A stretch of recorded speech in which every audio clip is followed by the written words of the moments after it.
एटा गोटे आधुनिक ट्रेन टा आप 130 आम ट्रावेल कर फिल लगुनि किसी और यहाँ मो गंजामवासी आ ब्रह्मपुर लोकवासी तरफ माननीय श्री प्रधानमंत्री श्री नरेंद्र मोदी जी, रेल मंत्री अश्विनी वैष्णव जी, higher education minister Dharmendra Pradhan जी आम लोकल एमपी मिस्टर प्रदीप पाणी बहुत बहुत धन्यवाद जनाऊँ। तो ब्रह्मपुर लोक जो बहुत दिन है गोटे दाबी थी कि ब्रह्मपुर गोटे ट्रेन बाहर कि गोटे नहीं तो कि ट्रेन बाहर यहाँ स्टार्ट है ब्रह्मपुर सुविधा किंतु जहाँ मो रेलवे स्टाफ कथा एट प्रेजेंट आर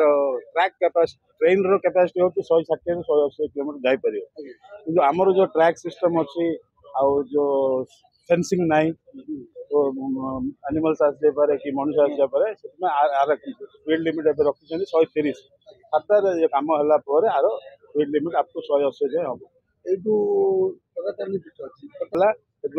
विशेष विशेष धन्यवाद आम प्रधानमंत्री और रेल मंत्री। खबर भिड़ भितर अलड़ा होउछि कि आपणकर खबर शुणुनी प्रशासन शुणु नाहंती नेता मंत्री जंत्री की तंत्री ब्रेकिंग न्यूज भिडर बाहरी आमे आसुछु आपणक स्वर हो आमे देखाइबु